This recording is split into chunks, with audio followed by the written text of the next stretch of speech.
Quero saudar a todos com a paz do Senhor. Abra sua Bíblia no Evangelho de Marcos. Nós vamos entender um texto. Evangelho de Marcos, capítulo de número 4. E nós vamos ler o último versículo, versículo 41. E nós vamos cobrir todos os versículos que vêm no seu contexto.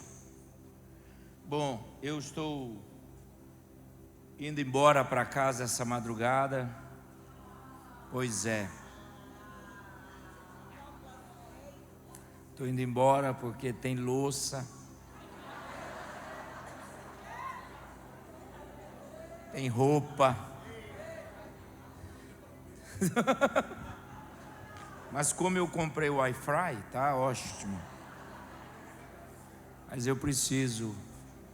Amei. Cansei também, que fique claro, cansei. Que vocês sugam.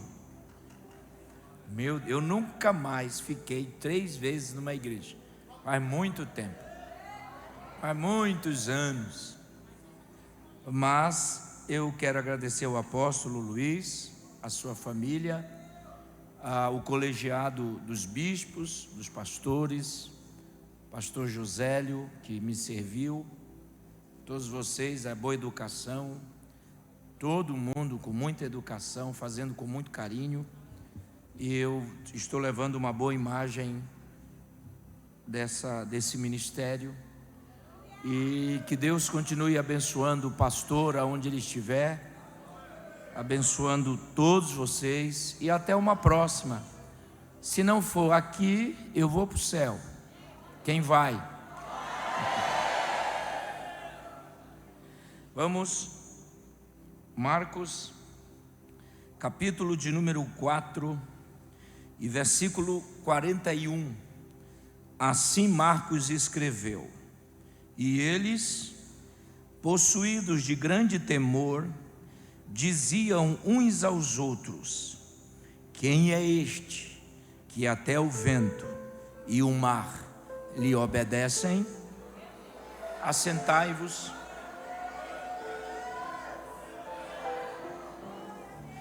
Meus queridos irmãos, queridos amigos, nessa última noite de nossa tão pequena participação, eu gostaria de entender, consultando alguns verbos que aparecem, essa grande história que aconteceu quando o próprio Jesus, a epígrafe diz que ele acalma uma tempestade. Interessante que esse relato e esse milagre sobrenatural de Jesus não só chamou a atenção de Marcos, mas também chamou a atenção de Mateus, e ele escreveu no capítulo 8, e também chamou a atenção de Lucas, que também escreveu no capítulo 8. Então nós temos aqui um milagre sobrenatural que foi olhado e registrado pelos 3 evangelistas, Mateus, Marcos e Lucas. Então, se nós temos um texto que cobre todo e que chama a atenção de 3 evangelistas, evidentemente eu li esse texto e estudei na visão de Mateus, eu estudei esse texto na visão de Lucas e também estudei esse texto na visão de Marcos. Esses 3 evangelhos, eles são chamados evangelhos sinóticos, porque vêm de uma visão conjunta.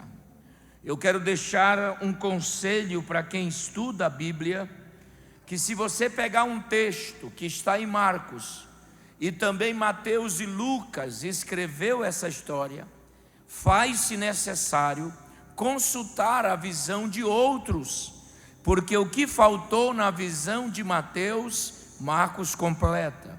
O que faltou na visão de Marcos, Lucas completa. É por isso que nós temos aqui textos no Evangelho sinóticos numa visão conjunta. Agora, a primeira pergunta: por que eu, como teólogo e pregador pentecostal, eu não quero esse texto ou pregar esse texto na visão de Mateus? Então, por que eu não quis pregar esse texto na visão de Lucas? Então, por que eu quero pregar na visão de Marcos? Por algumas razões sobejadas. A primeira é que o evangelho de Marcos, ele foi o primeiro evangelho a ser escrito. É bem verdade que quando você abre a sua Bíblia, o primeiro evangelho que aparece é o evangelho de Mateus, depois Marcos, depois Lucas e depois João. Mas na ordem da escrita, o primeiro evangelho que foi escrito foi o evangelho de Marcos, e o evangelho de Marcos vai gerar outros dois evangelhos, que seriam o evangelho de Mateus e o evangelho de Lucas. Quase 60% de Mateus foi extraído de Marcos, e quase 60% de Lucas foi extraído de Marcos. Então, a primeira razão é que Marcos não só gera um evangelho, mas ele vai gerar metade do evangelho de Mateus e vai gerar metade do evangelho de Lucas. Uma outra razão que eu quero deixar aqui é que o evangelho de Marcos, ele não tem uma introdução e ele não tem uma conclusão.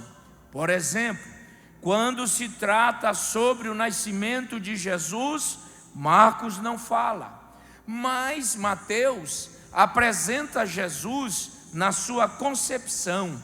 Lucas vai apresentar Jesus também na sua concepção. Mas Marcos, quando começa a falar sobre Jesus, ele já apresenta um Jesus grande, chamando discípulos na praia de Cafarnaum. E Marcos também, ele tinha um público-alvo que ele queria atingir. Por exemplo, Mateus escreve para os judeus, Lucas escreve para os gregos, João vai escrever para quem crê que Jesus é o Filho de Deus.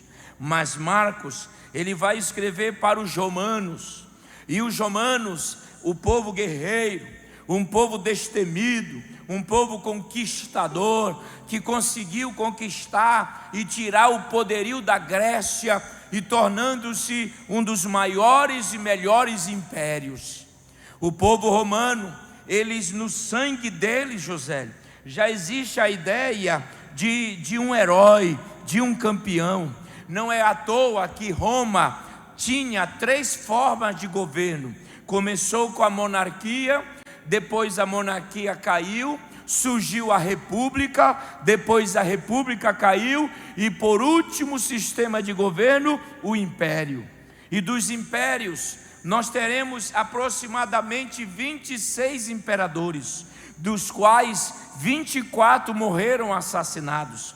E cada imperador, ele tinha a índole de conquistar, de vencer, de guerrear, de ampliar territórios. Isso me chama a atenção, porque quando você começa a ler a literatura romana, você verá a quantidade de heróis: Júlio César, Marco Antônio, Tito, Vespasiano, homens que deram suas vidas em prol do império. Então o povo romano gosta de ler uma leitura que apareça um herói. Aí Marcos vai atingir esse público, e Marcos não vai ficar para trás não. Ele, sentiu uma graça agora.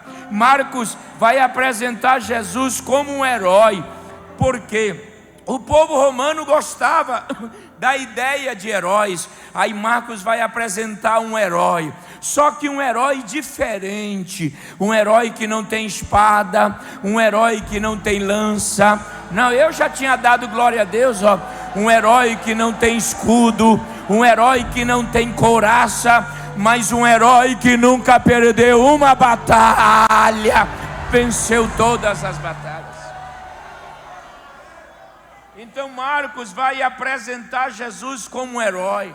Viu, meu professor? Um herói diferenciado, porque os heróis romanos, eles tinham 6 peças que formavam a armadura. A palavra armadura no grego é panoplia, e panoplia significa as 6 peças, começando com o cinto, depois com a couraça, depois com a sandália, depois com o capacete, depois com a espada e depois com o escudo. 6 peças.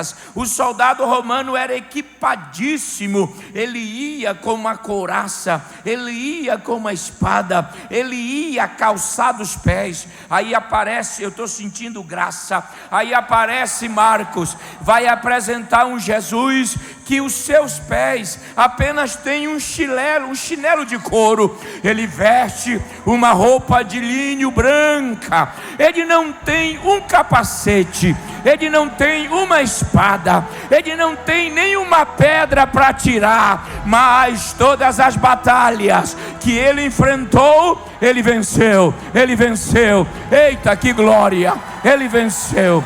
Eu quero profetizar essa noite sobre a minha e sobre a sua vida. Nós adoramos um herói que nunca perdeu, um herói que nunca fracassou, um herói que nunca desistiu, um herói que nunca recuou. Eu estou sentindo uma graça. E esse herói, ele vai te dar vitória nas tuas guerras e nas tuas batalhas. É um herói diferenciado. Uma outra, meu Deus, vocês irmãos, vocês são demais. Ó, meu coração, ó. Eita. Eu não tenho idade para isso mais. Uma outra coisa é que o evangelho de Marcos, tem um detalhe: todos os heróis romanos morreram, e Marcos faz questão de dizer que o herói Jesus morreu. Mas coloca aí Apocalipse, se tu não der glória, coloca aí Apocalipse capítulo 1, Apocalipse capítulo 1, verso 12. Voltei-me para ver quem falava comigo. Voltando-me, vi 7 candelabros de ouro. Outro. E entre os candelabros, alguém semelhante a um filho de homem, com uma veste que chegava aos seus pés, e um cinturão de ouro ao redor do peito. Outro. Sua cabeça e seus cabelos eram como a branca lã, tão brancos quanto a neve, e os seus olhos eram como chama de fogo. Bora! Seus pés eram como bronze numa fornalha ardente, e sua voz como o som de muitas águas. Vai! Tinha em sua mão direita 7 estrelas, e da sua boca saía uma espada afiada de 2 gumes. Sua face era como o sol, como o sol, como o sol, quando brilhava em todo o seu fulgor. Vai, meu amigo, quando vi cair aos seus pés como morto, então ele colocou sua mão direita sobre mim e disse: não tenha medo, eu sou o primeiro e último.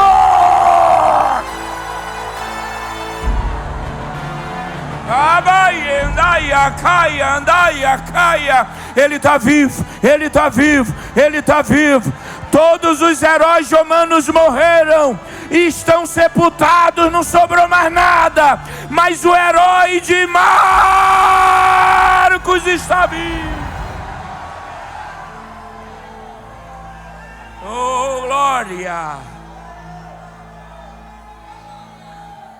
Mas vamos lá.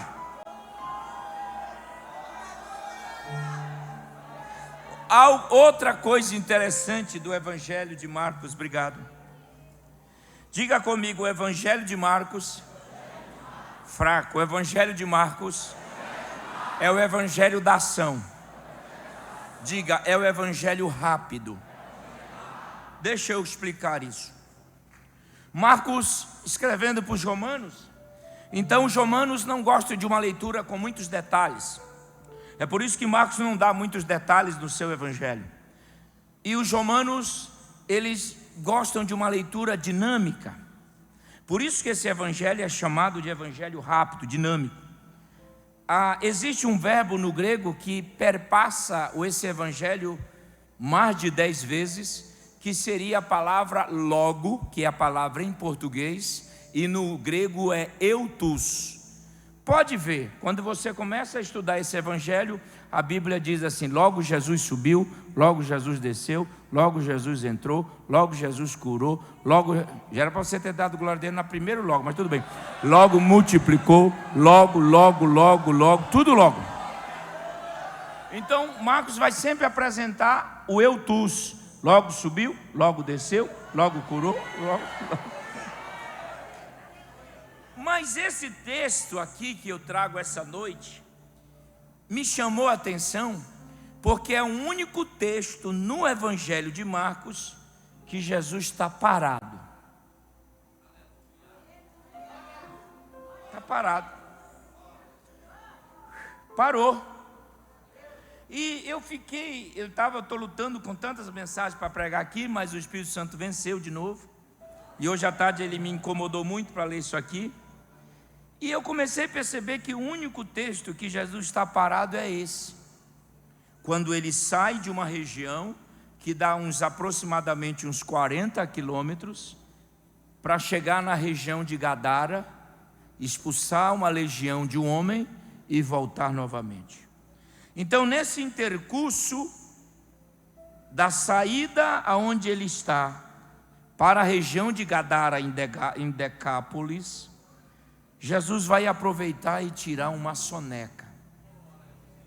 Agora escute uma coisa. Algo explodiu no meu coração essa tarde, quando eu li esse texto mais uma vez. É como se eu tivesse ouvido, e eu não sou criança, viu? Eu não preciso mostrar que sou espiritual. Não, eu sou. E eu sou bíblico. Mas é como se eu ouvisse, viu? Como é o nome do professor, Josélio? O Avenier, viu, meu professor? Eu comecei, ouvir uma voz dizendo para mim o seguinte: Carvalho Júnior, a travessia, ela não será fácil. E eu olhei de novo o texto, e essa voz me incomodou hoje, eu olhando outro texto e queria pregar, porque a gente quer pregar aquilo que às vezes a gente quer, né? Para ficar melhor no Ibope. Mas eu ouvi uma voz, algo, os senhores sabem o que eu estou dizendo, não é audível, é aquilo que explode dentro da alma. Então eu queria que você olhasse para o seu irmão aí, pegasse na mão dele e dissesse assim: meu irmão, a travessia não será fácil. Para chegar do outro lado, nós teremos algumas surpresas.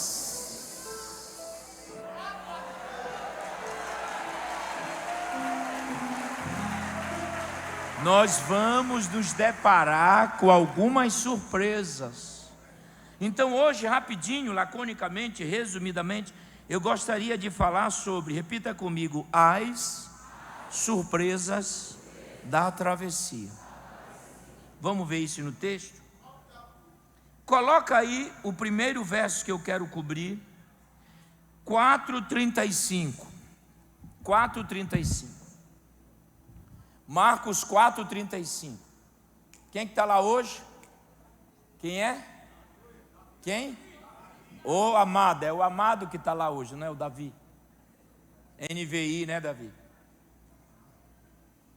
NAA nada, né? NAA nada, só NVI, né, Davi? Esse NVI, só Jesus, mas tudo bem. Eu particularmente não sou chegado. Eu gosto do NAA, mas tudo bem. Nova Almeida atualizada. Mas deixa para lá, Davi. Não vem colocar atualizado agora. É que na hora que eu estava falando já era para você ter trocado, mas agora não adianta mais. Então bora lá. Olha só. Naquele dia, ao anoitecer, a minha tradução diz: sendo já tarde, disse Jesus aos seus discípulos, repita comigo, vamos passar para o outro lado. Alguém me pergunta, como é que o senhor estuda? Tem algum livro que o senhor tem que explica tudo isso que o senhor prega? Claro que não. Nós temos que estudar. Eu me formei na USP, na PUC, estudando hebraico e grego. Mas o que me chama a atenção é que esses pormenores a gente vai lendo e vai deixando passar. A gente precisa entender que esse versículo começa dizendo assim, ó, naquele dia. Ora, então se o texto começa dizendo naquele dia, o que eu tenho que fazer?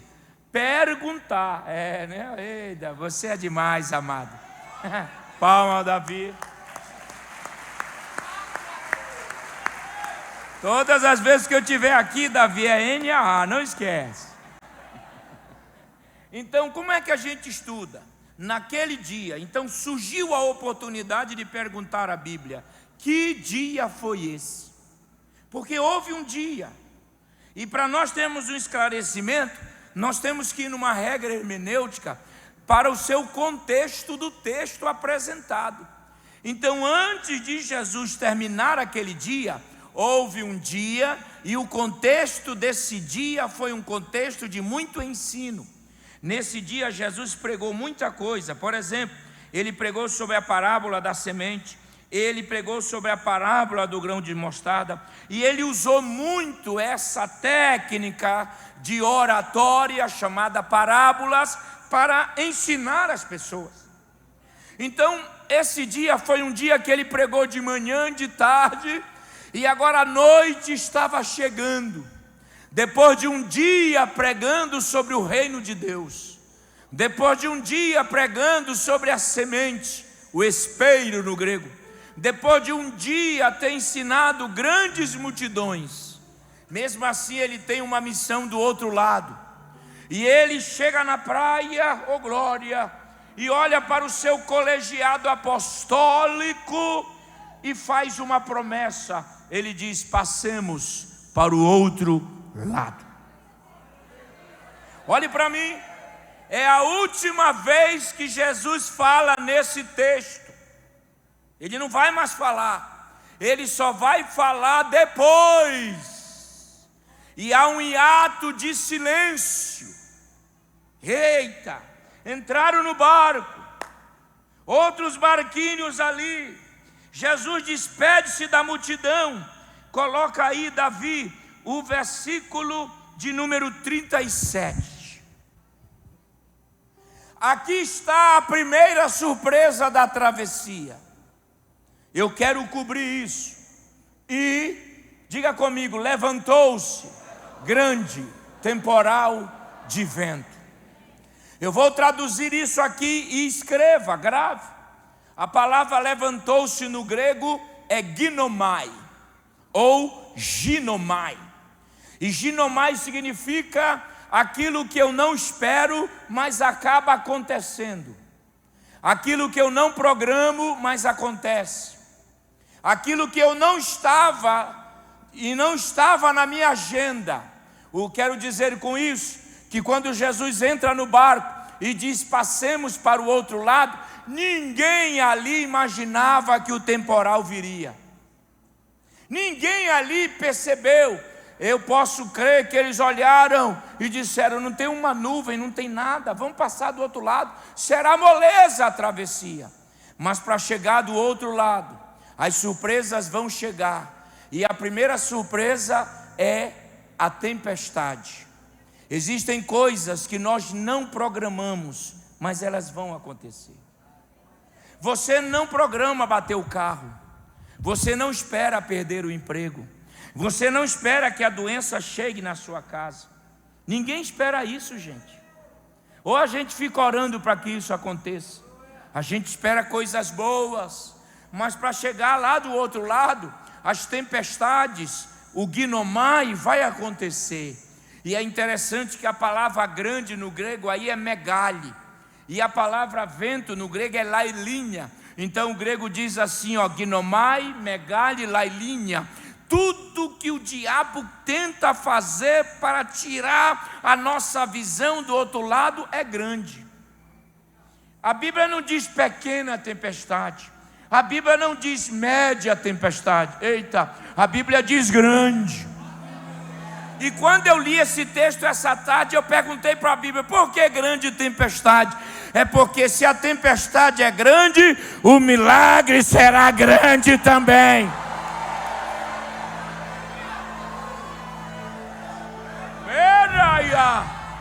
Então olhe para mim, se tu não der glória a Deus no que eu vou ensinar agora, se tu não der glória a Deus, eu vou dar no teu nariz aí. Pastor, a luta está grande, adora, porque maior será a vitória.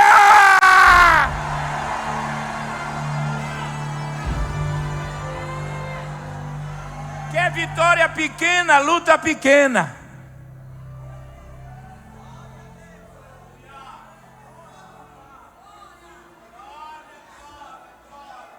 Grande tempestade.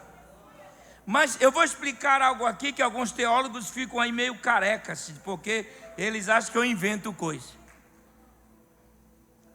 Levantou-se, ou seja, o Guinomar, escute, aconteceu o que ninguém esperava.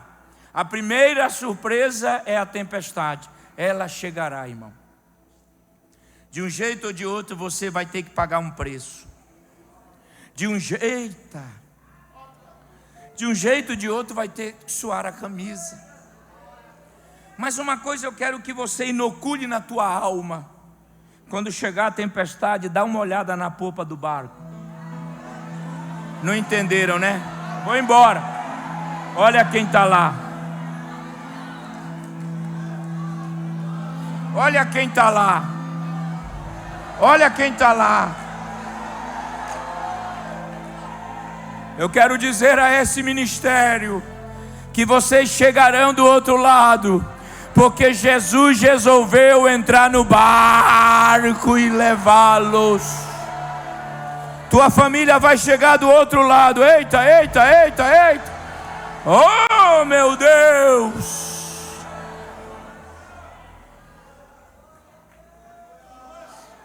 Vamos lá. Meu Deus, eu tenho que ter muito cuidado, senão eu vou voar. Levantou-se grande temporal. Eu quero cobrir isso aqui. E as ondas, diga comigo, ondas, por cima do barco, de maneira que já se enchia. Olha aqui. Tem muita gente que briga aí na internet: pastor Carvalho, não sei porque mexe com grego. Aí eu respondi para um abençoado: para não pregar errado como tu prega por aí, para não inventar. Porque fica inventando, os camaradas estão inventando.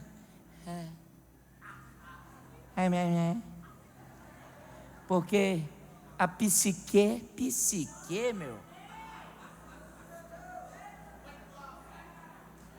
O povo não está afim de psique, rapaz, o povo quer Bíblia. Tem muita gente, uma ala de teólogos dizem que essa tempestade, quem produziu foi Jesus, foi Deus. Uau! Então Jesus vai repreender aquilo que Deus está fazendo.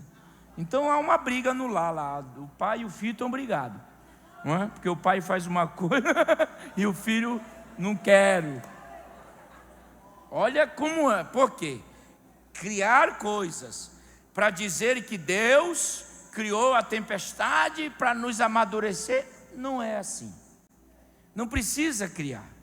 A palavra, eu vou pegar aqui, ó. A palavra subiam as ondas por cima, numa outra tradução diz batiam. Essa palavra bater e subir no grego, repita comigo, peraí. Repita comigo, epibalo. Não, zero, bora. Vou embora. Epibalo. E epibalo está associado, diga comigo, está associado às forças espirituais. Ponto. Vamos aprender.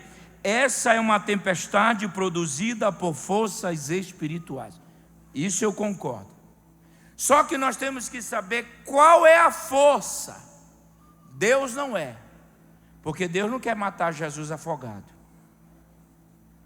Lógico, essa palavra epibalo, forças espirituais, elas estão associadas ao mundo tenebroso, ou seja, por trás dessa tempestade, o diabo estava com o intuito de parar Jesus, matar os discípulos e acabar com eles ali.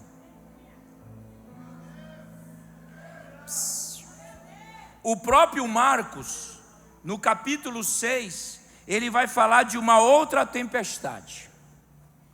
Só no Evangelho de Marcos nós temos duas tempestades. Marcos 4, preste atenção, e Marcos 6.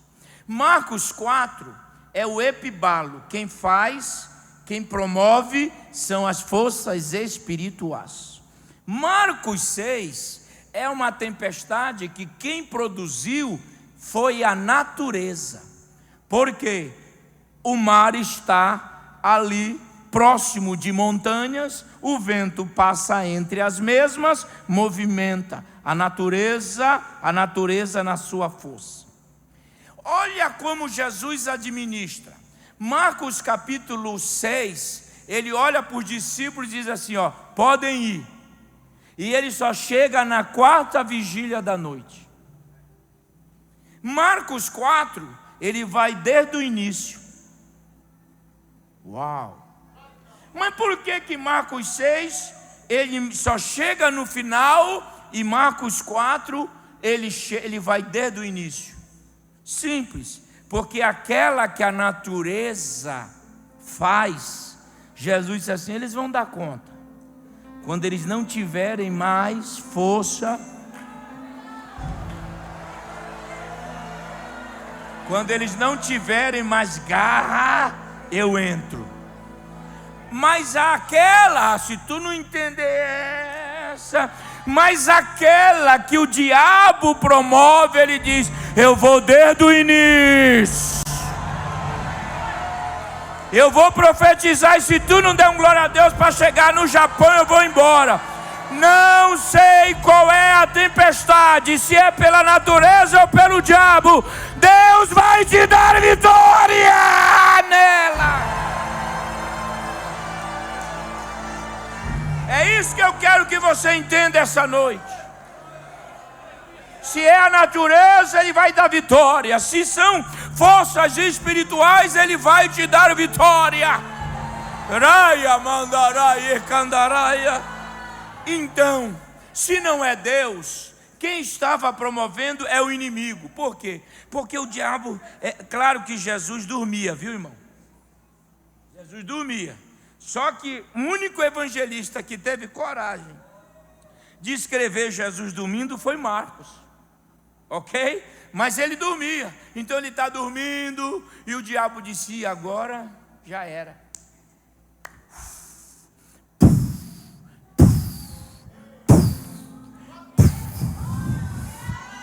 E ele lá, comeu aquela, né? É igual o cearense, né? Comeu aquela panelada domingo e daquela cochilada. Só que tem um detalhe. Ele pegou Jesus dormindo. Porque uma vez ele encarou Jesus acordado e dançou.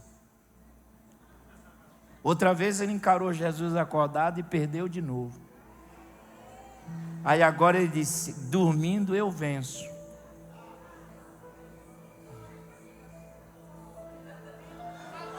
Só que eu me lembrei que o teu Jesus dormindo é mais poderoso do que o diabo acordado.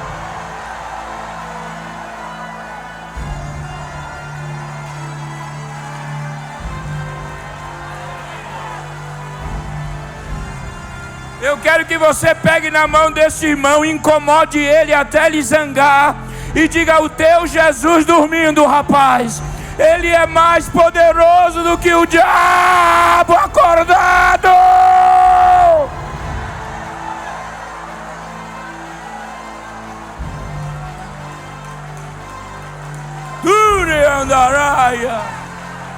Esse Jesus é tremendo.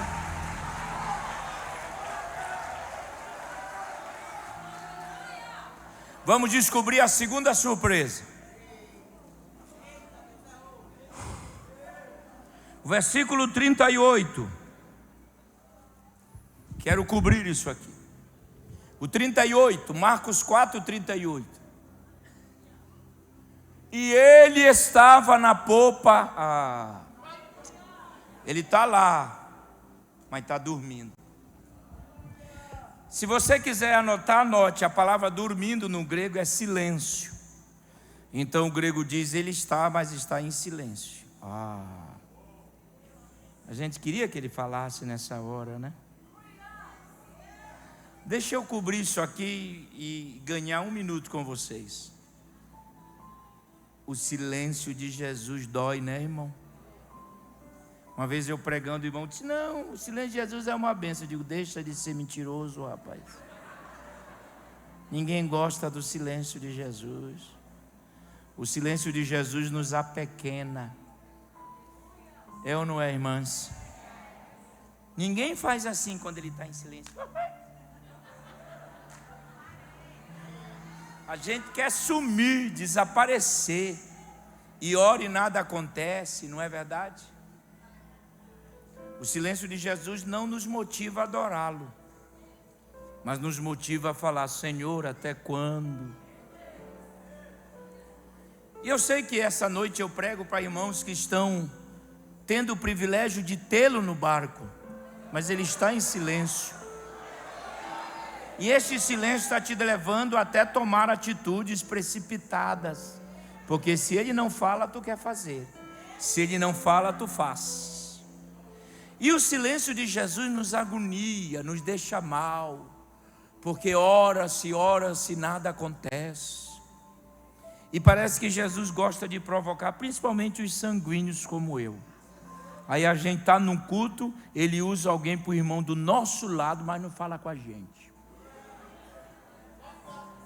Já viveram isso? E ele, quando fala conosco, ele não fala nada do que está acontecendo. Aí é que fica pior. Porque a gente pensa: mas será que ele não está sabendo? Esse 1 ano e 3 meses que eu estou cuidando da Laida, Deus nunca falou comigo sobre por que Ele permitiu. E eu não fico também chorando todo dia: Deus, não, vamos levar. Mas quando Ele fala comigo, Ele fala: olha, eu vou te dar mais conhecimento, vou abrir mais e tal. E realmente eu quero, mas gostaria que pelo menos Ele mostrasse que está interessado na situação, na minha visão. Porque a tempestade, quando chega, ela rouba algumas coisas. Enquanto está tudo bem e ele em silêncio, é bom. Mas quando está tudo mal e ele está em silêncio, é ruim. É ou não é, meus irmãos?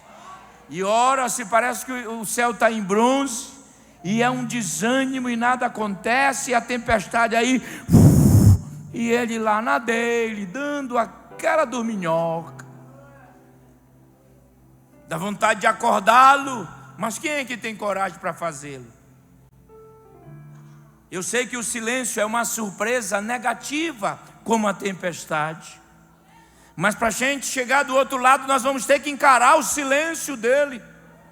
Porque uma coisa é fato: estar em silêncio não significa que ele não esteja ouvindo as nossas orações. Uma coisa é ele não responder, outra coisa é ele estar ouvindo. Mas somos humanos. E eu posso até falar mais, já colocar a terceira surpresa da travessia, que é o resultado do silêncio. O texto diz: Jesus estava dormindo sobre o travesseiro, e os discípulos disseram: Mestre, olha isso aqui. Não te importa que pereçamos? Eu quero que você entenda que eles acordaram Jesus dizendo: tu não está te importando. Eles acordaram Jesus aos gritos, no desespero. Aí vem a terceira surpresa. Qual é a terceira? É o desespero. Ele está lá, a água caindo nele e ele dormindo. O barco enchendo d'água e ele dormindo. Ora, eita, senti Deus. Se ele não fala, eu faço. Acordaram Jesus desesperadamente e disseram: vamos perecer. Se você cobrir essa palavra perecer no grego, é apolume, diga apolume. E apolume significa reduzir a pó. O grego diz: mestre, seremos reduzidos a pó.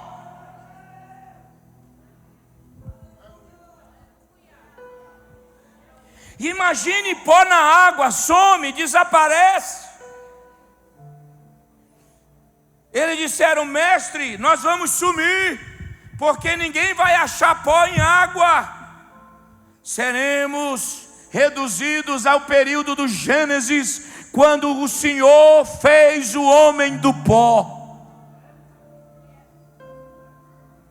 Ei, quem tem ouvidos me ouçam essa noite.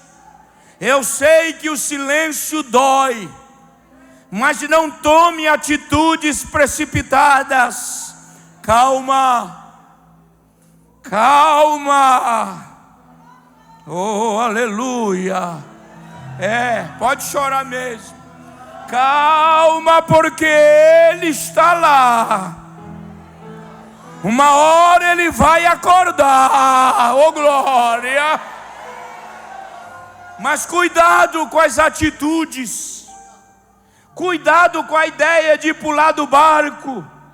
Porque já no barco com Ele está difícil, imagine sem. Com Ele, pelo menos é a garantia de que se o barco vier a pique, Ele também está lá no barco. Não tome atitude precipitada. Eu venho em nome de Jesus para te dizer: não assine ainda. Não diga sim nem não. Esta semana tenha calma. Deus precisa me responder, está te respondendo, calma. Ele está no controle de toda. Cuidado com o que você vai decidir essa semana. Cuidado. Cuidado, porque a ausência da voz de Jesus nos faz tomar atitudes precipitadas. E depois que o caldo derrama, não tem como juntá-lo. Deus está me usando essa noite para dizer a você: ninguém vai morrer. O barco não vai a pique. Porque nós temos uma promessa. Eita! Eita! Olha para mim.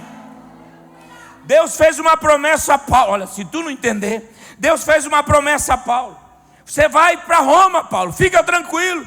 Eu quero que você se apresente diante de César. Sabe o que aconteceu? Atos 27, 28. Um naufrágio, uma tempestade. Destruiu o barco.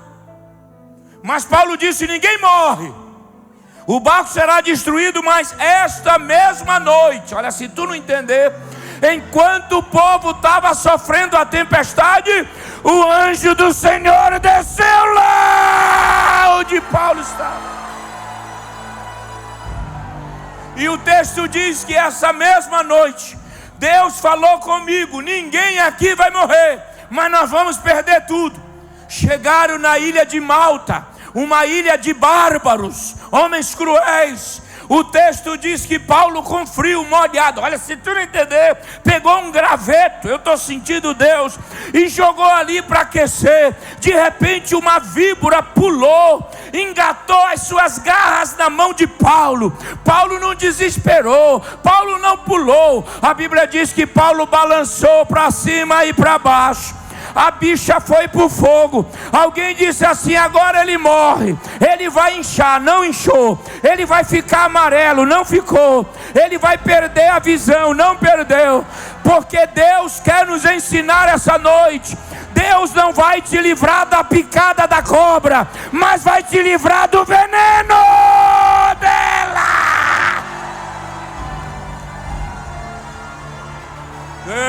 Mandaraia, se tu não der glória a Deus, eu vou no teu cangote. Fica no barco, não pula do barco. Deus está dizendo: calma, calma.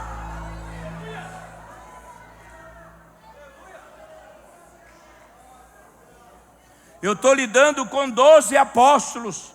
Claro que um lá na frente vai pisar na bola, mas 11 que vão revolucionar o mundo.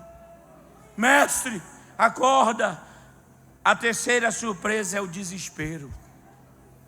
Quem nunca viveu o desespero, irmão? Não, pastor, eu tenho uma birra de crente que é muito santo. Como? Não, eu não choro. Não, eu não digo que está doente. É uma bobagem. Isso não funciona. Não, eu nunca senti vontade de desistir. Uau! Semideus já. O próprio Jesus no Getsemane disse: Pai, se for possível, passa para outro. Mas nós não queremos assumir a nossa humanidade. Mas quanto mais humanos formos, mais o Espírito de Deus estará em nós. Eu não estou dizendo, você pode desabafar sim, você não pode murmurar, mas dizer para Deus aonde está doendo, aonde está ferido, aonde está sangrando. Claro que é normal. Dizer para Deus que não aguenta mais, que está difícil, que está pesado. O próprio Jesus carregando a cruz tiveram que colocar um Simão Cirineu para ajudá-lo. Dizer para Deus aonde dói, aonde machuca e aonde está afetando. Olhe para mim, dizer isso não é apequenar você, é apenas te humanizar. Tem horas que nós queremos sim desistir, pular do barco, porque está tudo ruim. Mas essa noite a palavra de Deus, a maior profecia de todos os tempos, vai acontecer uma mudança radical agora. Preste atenção. Coloca aí o versículo 39. Sentiu uma graça? Coloca no 38, rapidinho. O 38 é só luta, é só desespero. Vamos reduzir a pó. Mas a história não acaba no 38. Aí vem o 39. E vem o 39. E a Bíblia diz que ele despertando. E ele despertando. E ele despertando. Você não entendeu? Eu venho essa noite dizer que ele vai quebrar o silêncio. Mamãe derecas, eu não sei quantos anos tu estás vivendo o silêncio, mas essa noite ele vai quebrar o silêncio. Ele vai falar. Eu dava glória. Ele vai falar. Pega na mão do teu irmão e dá um saculejo e diga para ele: quantos anos, quantos meses, parece que o barco iria afundar, não é? Olha ele acordando aí. Eita. Olha ele acordando aí. Olha ele acordando. Olha ele, eita. Olha ele acordando.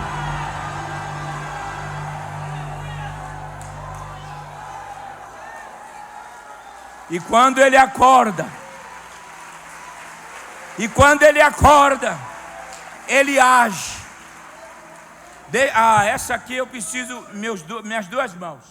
Olha aqui, ó. E ele, despertando. Levantou. Não, agora sou eu. Vocês querem pregar tudo também? Ele levantou. Obreiros queridos, ele repreendeu o vento. Mas veja bem, quem disse para ele que a culpa era do vento se ele estava dormindo?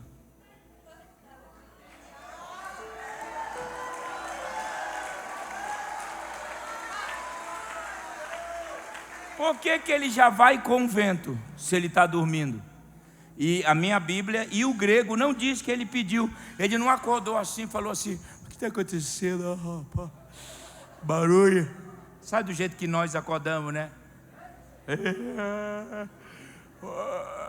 Precisava de mais. Eu estou rouco e cansado. Precisava de mais meia hora, não é? O filho acorda: vamos, filho, vai perder o colégio. Mais 10 minutos, mais 10 minutos. Ele não acordou pedindo informação de nada. Ele já agiu. Ele não disse: opa, olha, isso é iluminação. Ele não disse assim: Pedro, o que está acontecendo? Ô João, que barulho é esse? Ele não disse isso. Ele já repreendeu. Significa dizer que em silêncio ele sabe de tudo. Em silêncio ele ouve tudo. Mesmo ele não falando, ele sabe. Eita, não.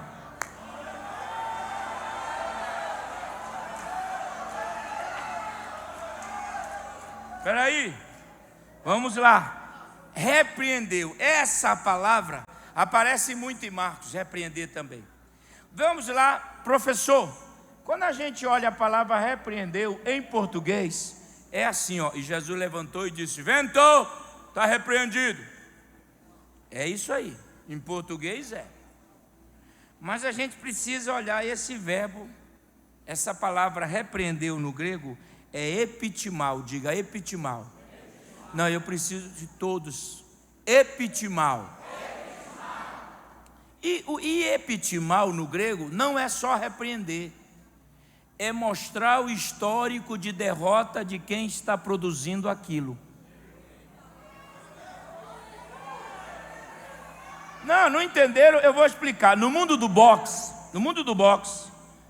o Josélio vai lutar. Josélio, aí dá um cartel dele, né? O histórico. 20 lutas, perdeu 21. Não, desculpa. 20 lutas, 19 por nocaute, 1 por empate. Aí dá 42 quilos. Quando, né? Sonho. Eu estou quebrando teu galho, mas dá uns 180 mais ou menos, né? E tal, não dá o histórico. Vai lutar contra o Francisco. E daquele histórico. A palavra epitimal é mostrar o histórico.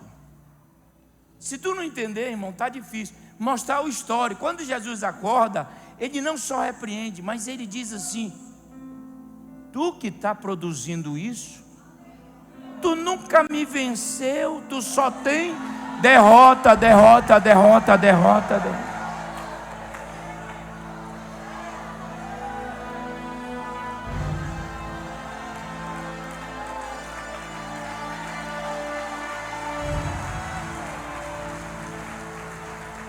Eu vou explicar usando a pedagogia, tá bom?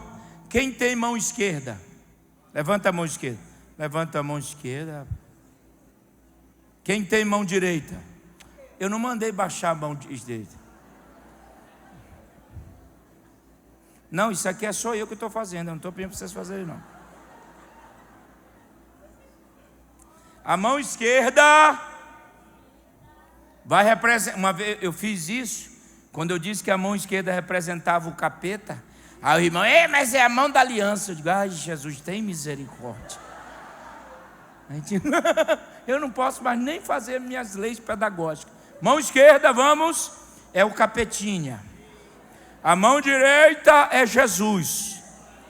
Então, o capetinha vem e fala: hoje eu vou vencer. Aí, perdeu. No outro dia vem, perdeu. Aí o capeta diz: hoje eu venço. Perdeu. Aí perdeu. Passa um período, passa um período, lá vem. Agora eu estou preparado, venceu. Pega esse exemplo e coloca no texto. Quando Jesus acorda, é a mão direita, olhou para a mão esquerda e disse: você de novo?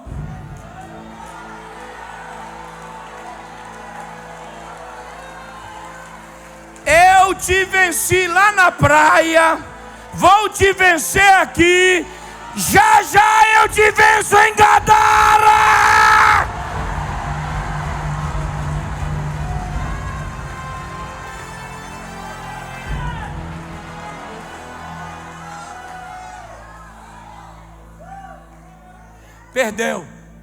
Perdeu. Eu te venci quando tu quis tomar o trono do papai. Eu te venci quando tu quis me matar quando eu era bebê. Eu te venci em Nazaré, te venci em Belém, te venci em Naim, te venci na Galileia Alta, te venci na Galileia Baixa, te venci em Jerusalém. Vou te vencer aqui, vou te vencer amanhã, vou te vencer depois, vou te vencer mês que vem. Eita! Ei! Se tu entender o que eu vou falar agora, tu vai explodir. Quem quer afundar o teu barco não tem histórico de vitória.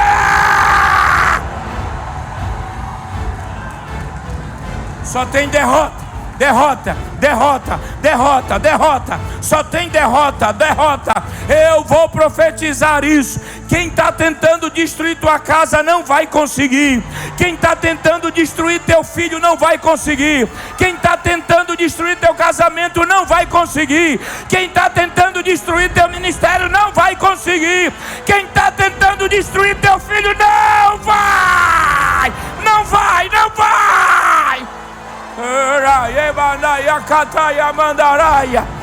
Se eu fosse você, eu dava glória. Esta semana ele vai perder mais uma vez. Ele perdeu hoje, vai perder segunda, terça, quarta. Ele só tem histórico de derrota. Pegaram o boletim do capeta, só tem nota vermelha. Pega na mão do teu irmão, obedece o pastor, pega na mão do irmão e diga: quem quer destruir teu barco não tem um histórico de vitória. Ele acordou, ele está de pé e está te repreendendo.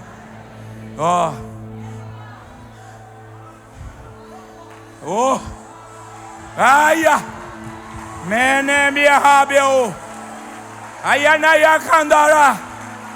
Olha aqui, preste bem atenção. Essa palavra epitimal, ela tem me acompanhado desde quando aconteceu o AVC da Laida.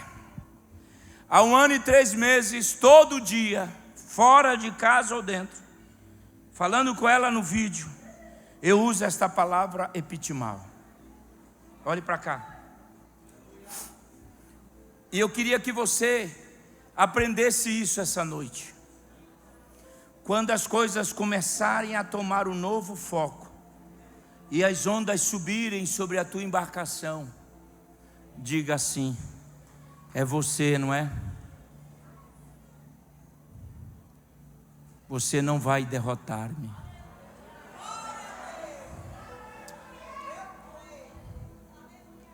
Nós precisamos usar mais o nome de Jesus. Então levante a sua mão e direcione aonde você quer direcionar agora. Você sabe da tempestade, você sabe como está a tua casa, tu sabes de tudo. É você e Deus essa noite aqui.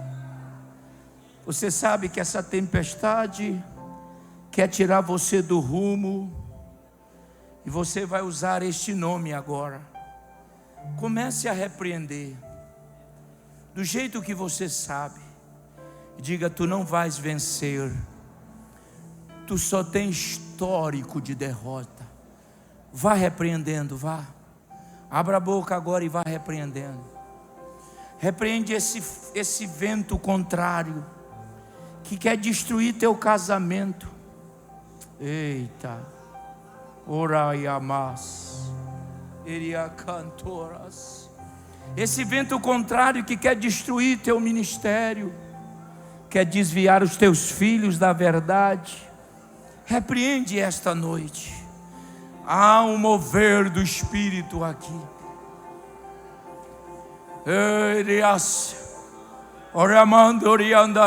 Usa o nome dele. Diga: tu não vais me vencer. Eu não posso, mas quem está comigo pode. Ele está comigo no barco. Eita, eita, eita, eita, eita, eita. Ora, mandará isso. Vai repreendendo, repreenda mesmo. Prepara para a bonança vai chegar. Nós já estamos poucos quilômetros da terra. Nós já estamos chegando.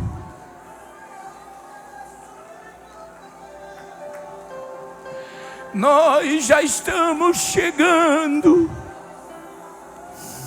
Esta é a última tempestade que você está passando antes de pisar na terra prometida.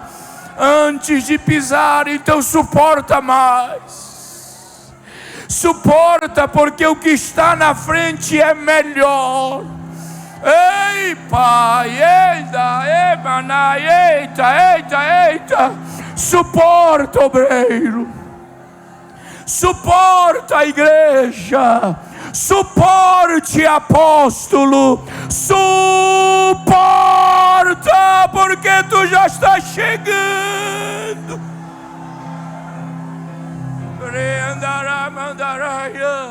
E quando tu perceberes que não há força em você, comece a falar: tu não vai vencer, tu não vai vencer, eu vou chegar, aleluia. Olha o que eu vou ensinar aqui para vocês. Quando chegar a tempestade, coloca o versículo aí. Quando chegar a tempestade, o versículo 38 diz: Senhor, acorda, porque vamos perecer.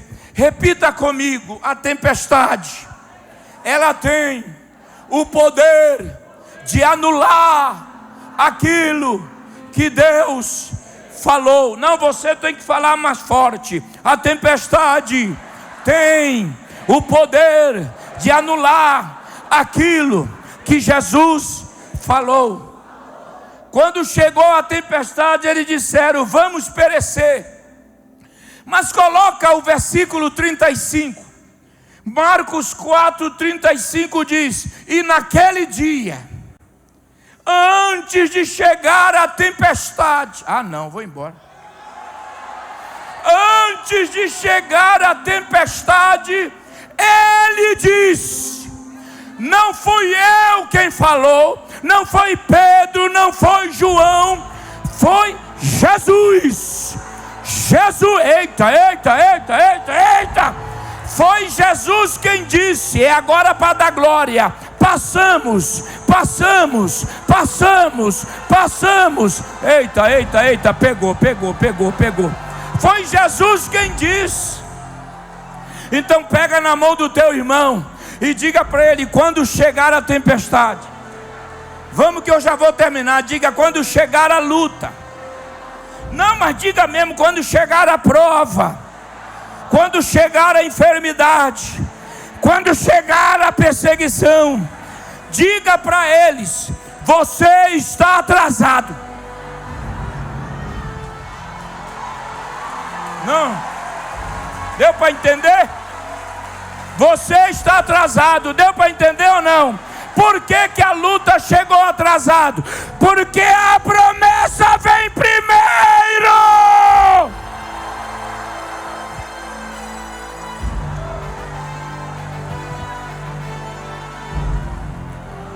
Então para com esse negócio.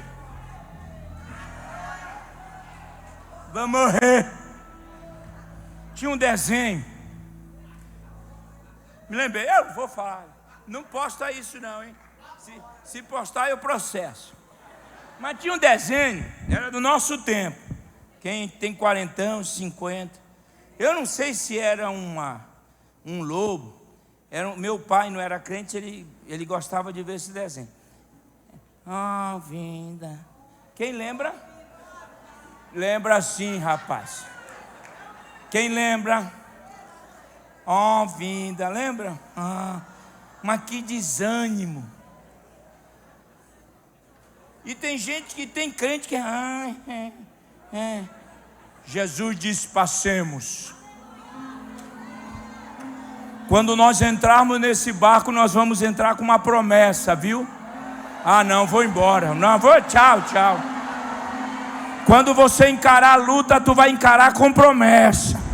Você vai olhar para a tempestade e falar: está mexendo com quem tem promessa, rapaz. Não, eu vou embora. Diga para a prova: tu está mexendo com quem tem promessa.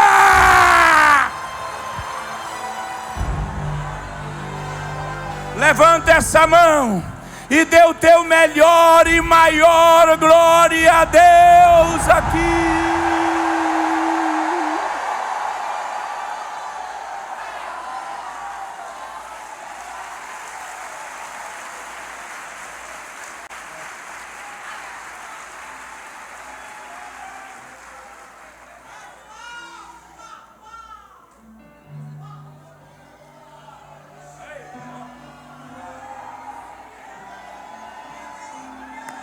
Ele, despertando, repreendeu o vento e disse ao mar: acalma-te. Deixa eu traduzir. Ele, para o vento, ele repreende, para o mar, ele fala: vou embora. A palavra acalmar no grego é amarrar. Sabe quando você amarra o sapato? Como é que chama isso? É cadastro? Você dá o nó. É o único que está amarrado. Esqueci. Estou cansado, vocês me sugaram, Deus o livre. Ó, o único que está amarrado que a gente gosta é esse. Ele amarrou o mar, olha que jezeita. Não, eu vou embora.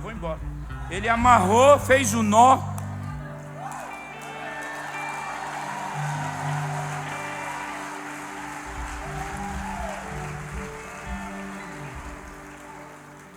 Ele, diga comigo, ele tratou com o vento, ele tratou com o mar, mas agora ele vai tratar com os discípulos, viu?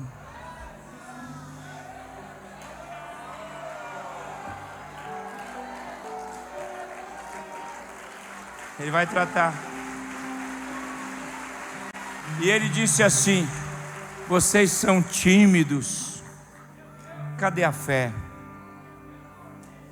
Tem horas que eu penso que Jesus exige coisas assim que... Como ter fé nessa hora? Não é, irmão? Racionalmente, como ter fé?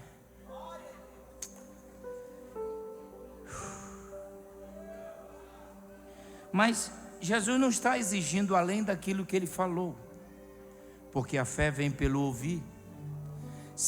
Eles só escutaram, eles não ouviram. Porque se eles tivessem escutado o que ele disse antes de entrar no barco, ele disse: passemos. Se eles tivessem ouvido, aquilo geraria fé, e na hora da tempestade eles iriam saber administrar. Quantas vezes o apóstolo, os bispos pregam aqui, soam a camisa, e você não ouve, você só escuta. Aí amanhã está no mesmo problema. Aí vem para a igreja, no mesmo problema. Quem tem ouvidos, ouça, não escute. Ouvir é guardar, é inocular, é passar pela mente e calar no coração. Por que todo dia tem que ter pregação? Porque tem algumas pessoas que não ouvem. Jesus já disse que vai chegar do outro lado. Mesmo assim você quer pular do barco. Você insiste em sair do barco, porque você acha que acabou. Mas eu termino, porque o horário já foi, para dizer a você: não pule do barco. Estamos quase chegando. O arrebatamento é uma realidade. Lá não haverá dor, morte, tempestade, choro, hospitais. Aleluia. Sabe, eu quero me reportar a você que pulou do barco e está aí batendo nas águas de tempestades, e o diabo só esperando que você afogue. Mas a palavra do Senhor chega primeiro, dizendo: volte para o barco. Porque Jesus não está fora do barco, Ele está dentro do barco. Eu quero convidar todos aqueles que pularam do barco e hoje querem retornar ao barco. Sai do seu lugar corajosamente e venha aqui essa noite. Você que pulou do barco, volte agora, agora, venha. Deus, olha aí as almas. Tem mais, tem mais. Você que pulou do barco, é hoje, é agora. Tu não pode sair daqui sem voltar para o barco. É hoje. O Espírito do Senhor está te chamando. Até quando tu vais lutar contra esta voz? Venham, venham, venham. Tem mais, tem mais, tem mais. Tem mais, tem mais, tem mais. É você mesmo. Tá batendo aí os braços na tempestade. Vem pro barco. Oh, glória. Eu tinha dado glória a Deus há muito tempo, mas tudo bem. Vem pro barco. Vem pro barco. Tem mais ainda, tem mais. Quem crê que tem mais? Tem mais, tem mais. Tem mais, tem mais. Pode voltar. Vem, vem, vem. Vem pro barco. Tá sozinho, pelo menos no barco, um ajuda o outro. Nesse barco nós vamos nos ajudando. Mas eu dava glória a Deus se eu fosse membro desse ministério aqui. Oh, glória! Venham, venham, venham, venham, venham, venham, venham, venham. Vamos!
Você está querendo ir na outra estrofe que eu sei. Eu vou matar você de curiosidade. Tem mais alguém?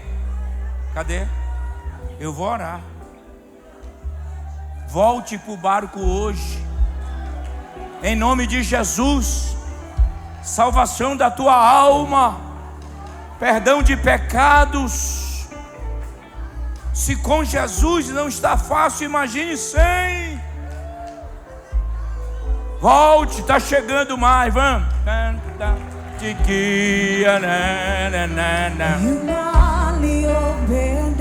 Eu conheço. Quem é esse que venham, venham, venham. Venham. Jesus. Venham. Esse nome toda língua confessará. Jesus. Venham. Céu e terra se prostram pra te adorar. Venham. Jesus, venham. O presente que Deus enviou pra nós. Venham. Jesus, até o vento se venham, venham, venham. Ouvindo amor.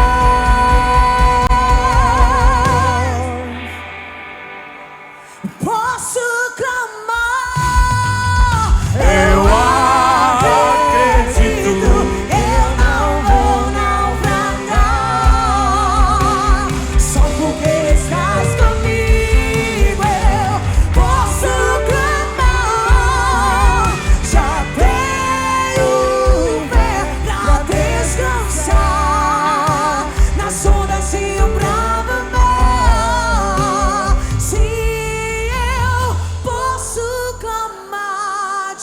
forte, vai. Mestre. Ainda falta quem é este que eu ainda não ouvi. Vamos orar. Tem mais? Tem mais? Tem mais? Meu Deus, olha. Tinha um lugar vazio no barco, era o seu lugar, estava lá vaziozinho. Ninguém preencheu. Eu vou fazer 2 orações aqui. Primeiro por eles, queridos, e depois pela igreja.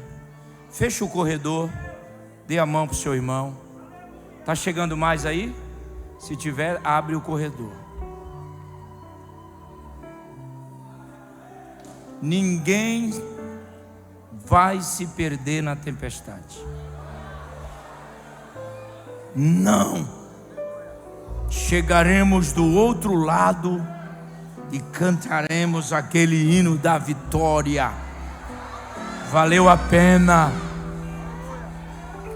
Vamos orar. Senhor nosso Deus, esta é uma noite de salvação. E quantas vidas atenderam o teu chamado aqui, através da ministração da tua palavra. Agora, Deus, eu quero pedir ao Senhor que perdoe os seus pecados, lavando-os no sangue de Jesus, escrevendo os seus nomes no grande livro da vida, para que eles possam ter acesso e entrar na cidade pelas portas. Guarda-os, firma os seus passos, e que eles permaneçam no barco, até a hora em que esse barco vai chegar no porto seguro.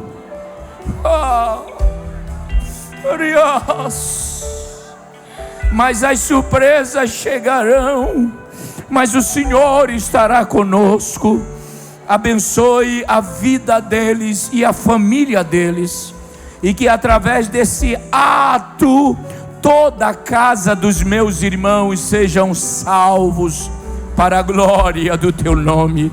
Agora eu oro pela tua igreja, eu oro pelo apóstolo Luiz, pelo seu colegiado, pelos membros congregados e todos aqueles que me ouvem esta noite.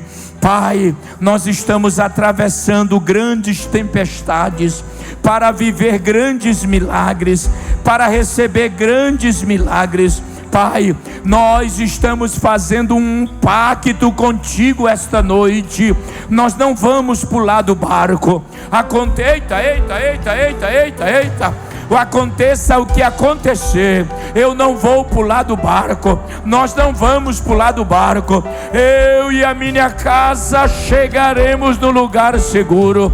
Eu quero ministrar vitória. Eu quero ministrar a melhor semana tua na vida desses crentes que me ouviram esta noite. Eu estou profetizando que esta será a melhor semana de Deus. Se você crê, jubila esta noite, exalta esta noite.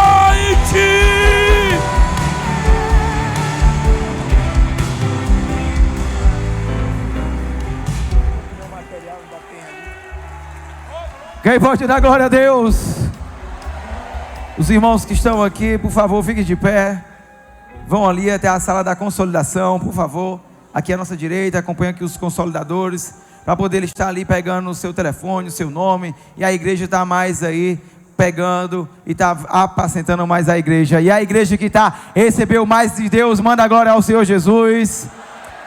Irmãos, quero pedir 3 minutos da sua atenção, certo? Eu queria pedir, por favor, que ninguém saísse. Por quê, bispo? Porque nós estamos nesse mover profético. Nós temos aqui os cupons da moto, para que a gente possa estar realizando o sorteio já na próxima semana. E quem puder já poder aqui vir na frente e estar adquirindo. Vou pedir aqui o pessoal do Ministério de Louvor para estar louvando. E posteriormente eu vou entregar a bênção. E nós já estamos debaixo dessa palavra profética, que Deus está conosco no nosso barco. Quem crê que nós vamos ter uma semana maravilhosa, em nome de Jesus, diga amém.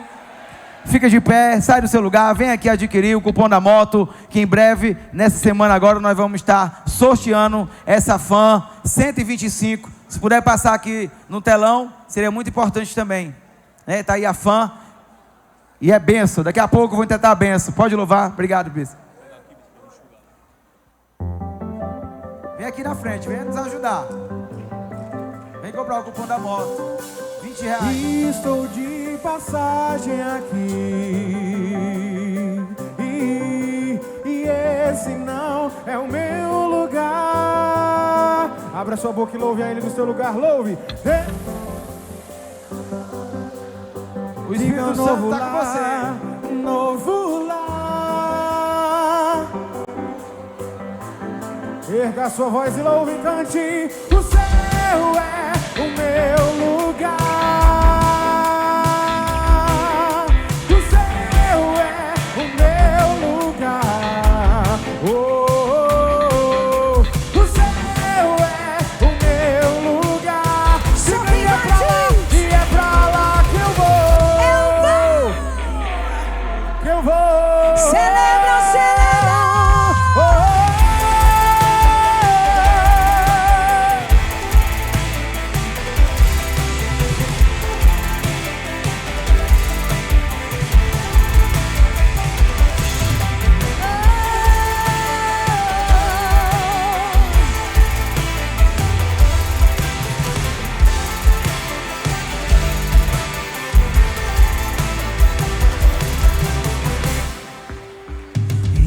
Estou de passagem aqui. Declare. E esse não é o meu lugar. Deus preparou pra mim um novo lar, um novo lar. Em alta emoção diz lá, o céu é.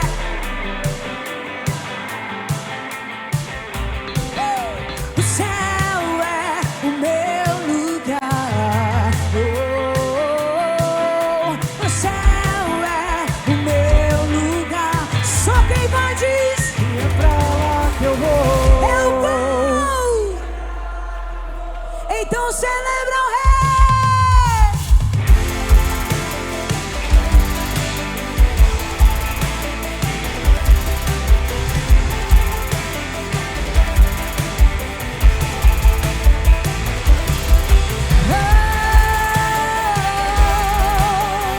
O céu é o meu lugar.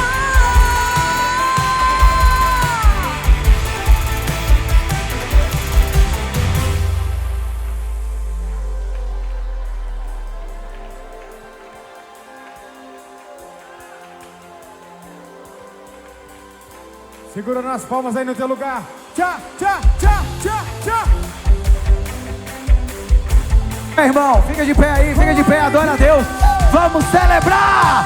Vamos celebrar! Erga sua voz e cante a Ele. O céu é o meu lugar. O céu é o meu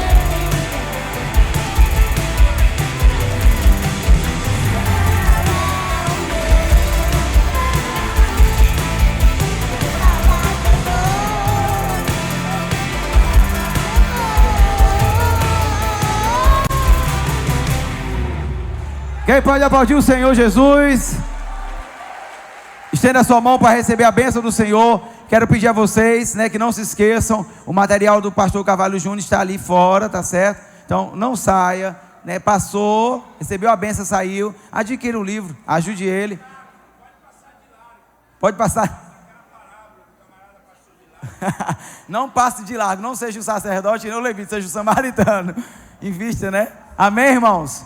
Tá bom? Para que o pastor, feliz, viu, pastor? Agradecemos aqui, em nome do apóstolo da Bispa Vanessa, a cooperação que o senhor veio nesses 3 dias aqui e que abençoou toda a igreja. E o senhor também volte para sua casa tão feliz, né? Você deixou uma palavra tão profética no final e volte com ela, sabendo que tem essa promessa que vai chegar do outro lado. Isso é a sua esposa e sua família. Que a bênção do Senhor esteja sobre você. Estenda sua mão. Que o Senhor Deus te abençoe e te guarde. Que o Senhor Deus faça resplandecer a luz do rosto dele sobre ti e tenha misericórdia de ti. Que o amor do Deus Pai, a graça do Senhor e Salvador Jesus Cristo